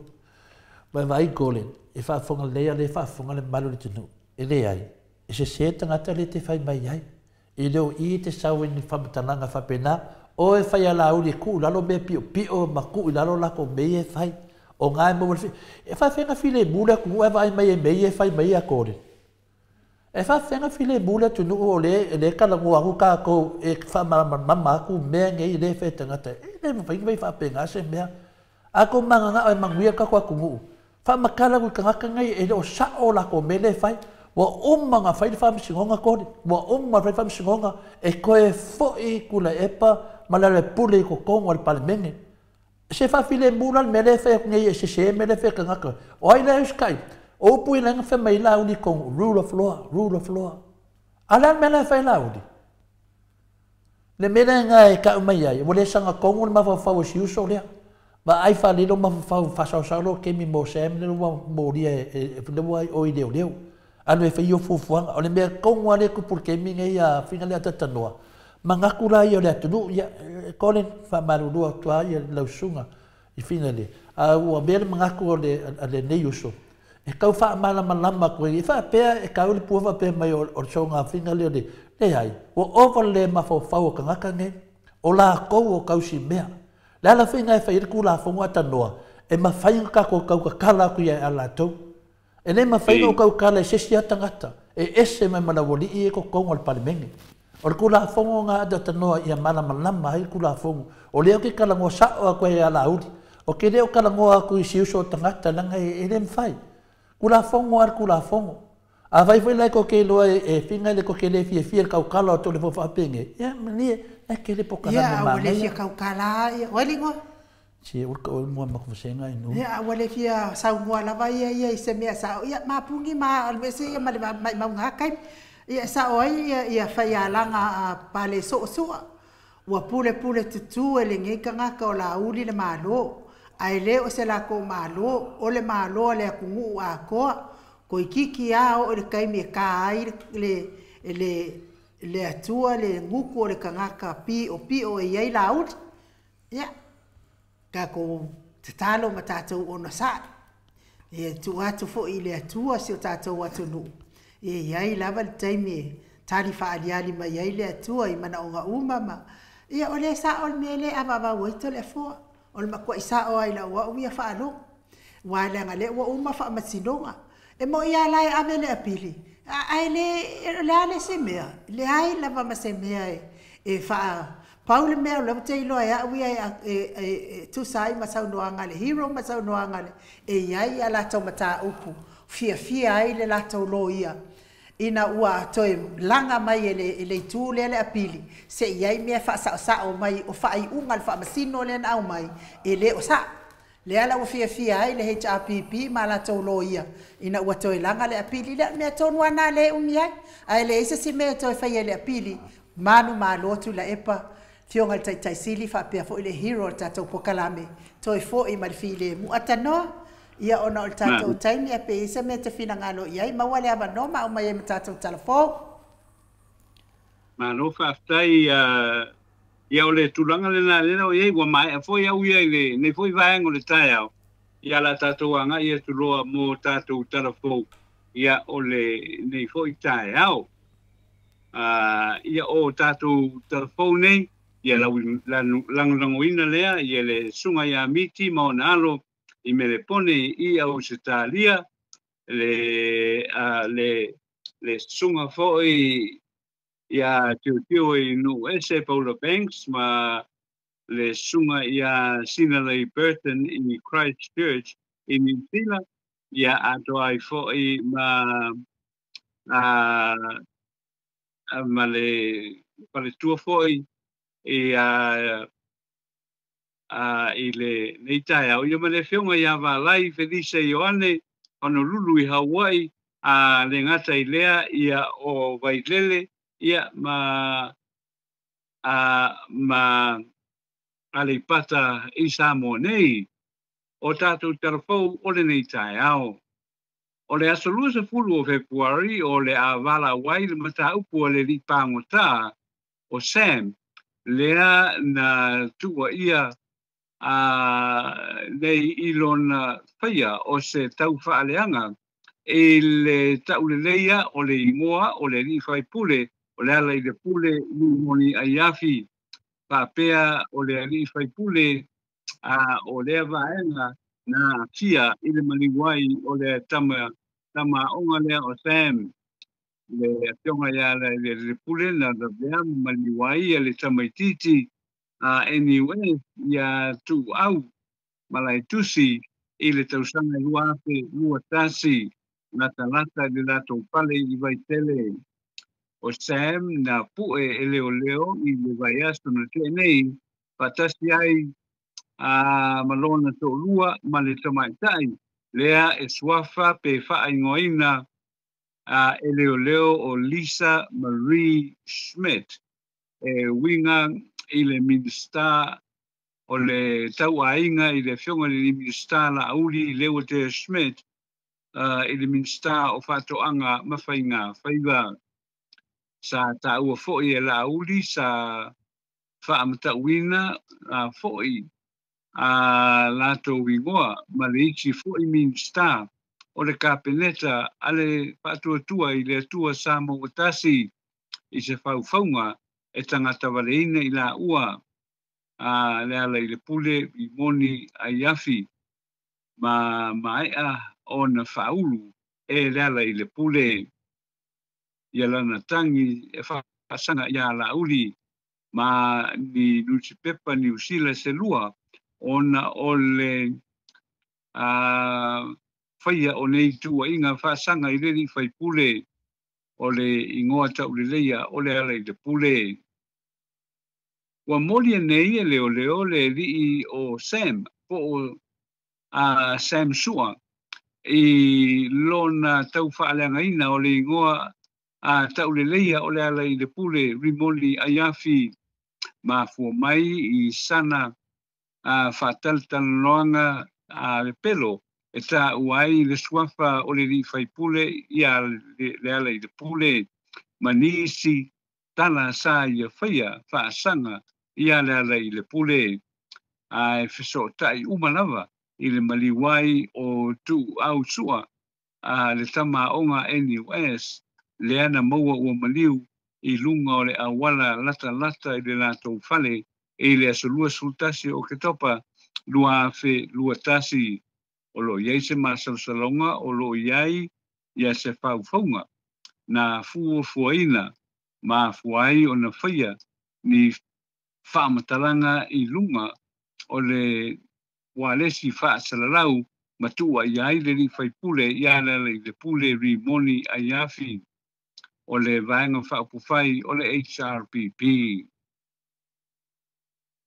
O whaalawi lo mai e le hai komisina o le ofisa o New Zealand ia pia nei lona uluai hai komisina na tofia vea o le uluai hai komisina mo o le ofisa o Samonei e sa maitai Samoa o le ata maitai o le fionga ia CLA Ventura ma ua filifili foi e vea ma konsula mo Amerika Samoa e whaamautu i Samoa nei sa vea mua le fionga ia CLA ma le ampaso Samoa New Zealand i Taiwan ma vea i foi o ia ma ampasa o New Zealand o le malo New Zealand i Lucia ma e to lua i o nalo o le fionga CLA o le amtalia lona tofinga ai komisina i le masino fou o Februari ma ua tautino o le ia tuli mataia lava ia le whatinonga o lona lana nganu o iai o ia i lona tofinga fou na ia sauno foi o le ia tuli mataia foi ia le whatinoina o lea sootanga i le tū tau i le tāalonga o le anganu ia ato i foi ma le sootanga i le tau tala whaasolopito ma le talaanga o Samoa.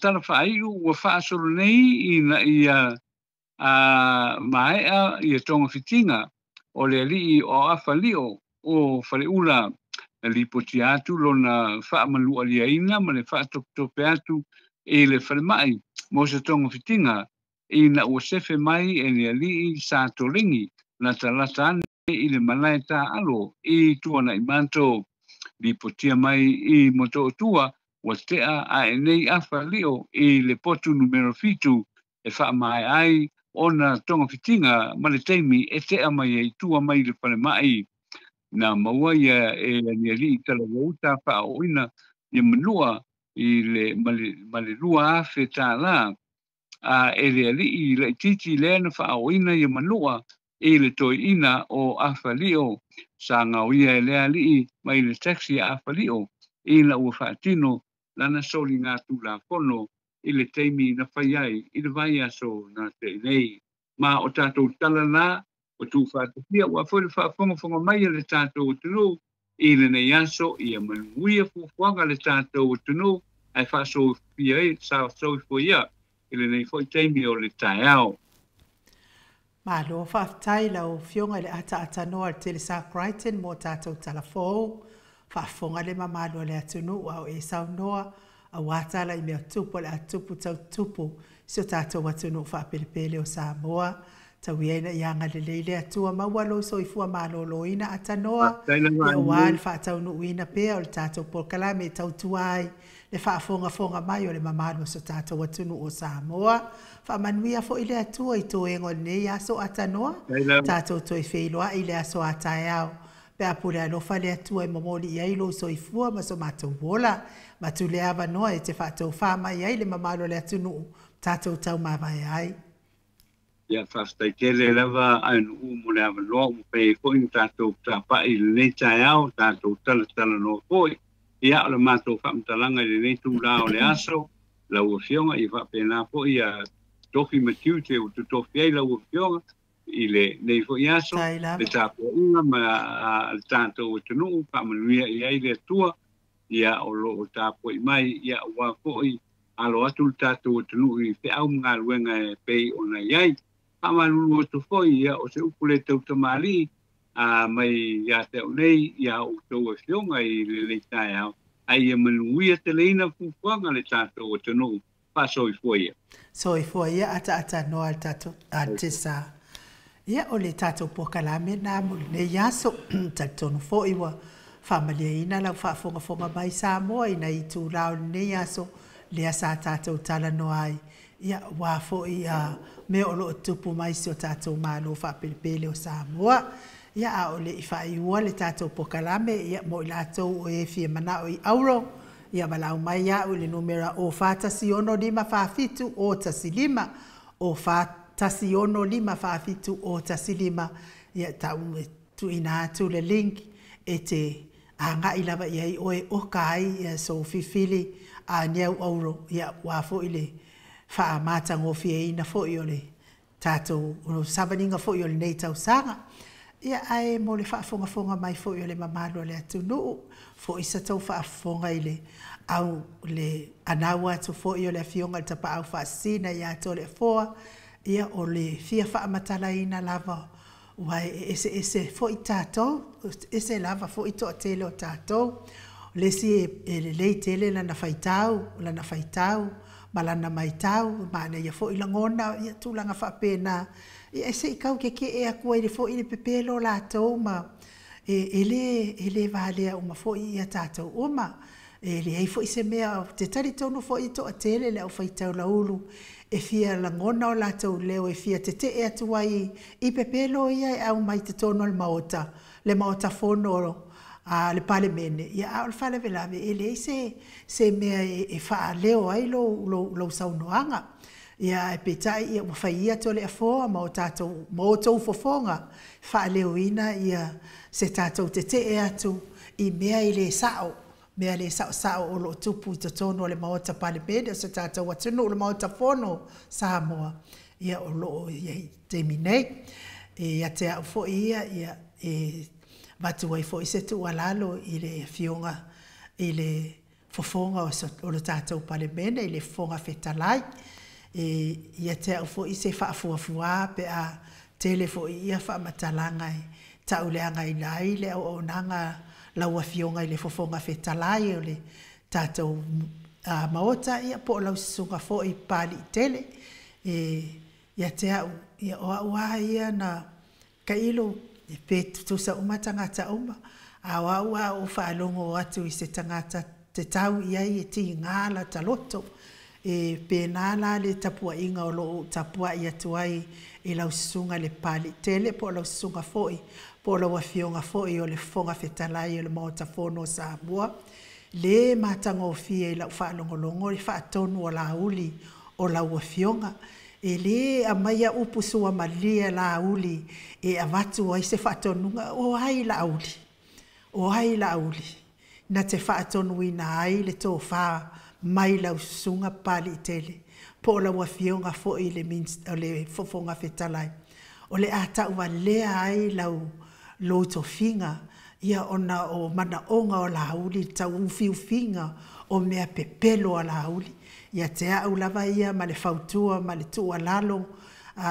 ia te au ia maia ainu i lau sunga pali tele te le mana o le mea lea o le tau mama ina o lau au nanga i le atunu wa e au na i le atunu i lo loto atoa lo wanganga atoa ma lo wha maoni atoa ma i le atua te le fia te le talia ina le mea lea o le whaatono atu e la uli awala malu ma awala pepelo o lau ngaluenga o lo whainei le anga wau o te tupu mai i le tamaloa lo great grandfather e koa le loko le mea nai ki ngai lo loko langa ki kupu mai ka ngaka e koa le loko mea la leo te whautua tua i lau fionga le fonga whetalai lau sunga pali i toa lo loto. A inga sa mali e toa, a inga to toa. Whaile mea moni e toa mo le atua. Sa ili maa lo mo le atua. Aua le a maia upu maa lo ma upu pepelo a la uli. E whaaleanga i nā ila ngā luenga. I o lau au ia nā whautuanga maia ainu. Leanga e o lo great grandfather o le tangata i loto toa. Ia e toa ma ia e le longo mali e fo i tustusi mai le mamano le atunu au te le tio fo i tustusi le mai le mamano le atunu le anga le ai tapua i le mamano le atunu ia fea la unga duenga ave le ava noa i le vaenga whaia le o lo angai le malo e taua o na faali le fina ngalo tangata ia i o la ua una tu alalo o ai la uli na te tofia ai se mea e te ngalue ai. Ia o la ua una fesili te le lava o ai la uli.